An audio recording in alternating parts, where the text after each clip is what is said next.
Mel Davies yn ei derbyn ni. Codi Ben. Codi'r bas at Venables. Venables ar peniad i gefn o'r hwyd! Chris Venables ei bedwaredd gol mewn tair gêm. Ac mae Penybont ar y blaen yn erbyn y pencampwyr ar ôl 8 munud. Mel Davies yn paratoi gymryd y tafliad. Ond mae rhywbeth yn digwydd ar y cwrt fan hyn. A mae yna gerdyn coch i Josh Iorwerth. Bryn Markham Jones yn gwneud y symbol bod yna Benelyn wedi cael ei thaflu.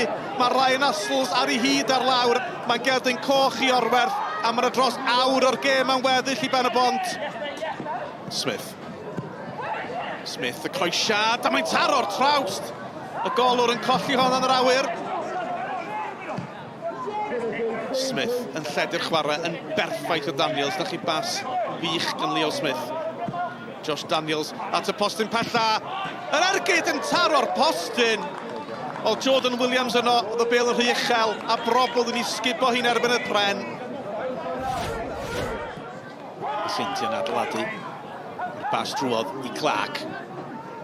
Clark y sodliad i Young. Young yn ei chrymanu i'r gornel isa. Mae'r pencampwyr yn gyfartal 8 munud mewn yr ail hanner. A mae Young wedi cael ei drydedd gol o tymor yma yn gorffen yn hyfryd. Marriott.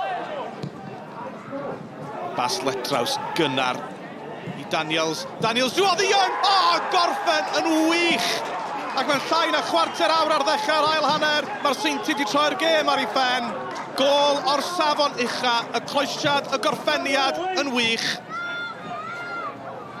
Davies yn meddwl am yr ergyd. Yn ei gosod i nôl i Brobl. Brobl yn ergydio! I'r gornel ucha! Y golwr bron ei chalu, ond o dim modd stopio honna. Mae'n 2-1, a Brobl wedi sgorio ei 7fed gol am y tymor.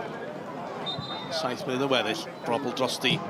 Brobl o'i mewn oddi ar y postyn. Mae'n beder. Perfformiad campus yn yr ail hanner gan y Seintiau Newydd. A goliau campus, a honna falle'r orau eto. Talk us through your goals. Yeah, they weren't bad to be fair. Obviously, just confident in my own ability. Obviously, if I knew I'm coming inside, I'm always going to shoot there, and then a free kick whenever I'm around the box, I'm happy to take them, and luckily they both gone in. Yeah, it's a hard place to come, isn't it? And to win as comfortably as what we did. Yes, you know, we were assisted with the Penybont having a man sent off, but I thought from the first whistle, even though we went 1-0 down, I thought we were in control of the game. We played some good football, created opportunities, had them camped in their half, and it was a really, really poor goal to give away, but the response, certainly the second half was a lot better than what the first half was. Tactically, the players implemented exactly what we wanted them to do, and it seemed to be working. Well, it was working. I think people like Danny Redmond, who I think is as good as it is in this league, when he's shanking balls into touch, that TNS are a little bit rattled, and obviously it was a great goal from us. And then the red cards changed the game, and then look, they're a good side anyway, very good side in fact, against 10 men. The problem when you play TNS is you've got to have a spring, so you've got to, when you defend, you've got to go backwards and then spring forward. When you go down to 10, you've got no spring forward, and therefore we couldn't get out, and obviously in the end they just broke us down.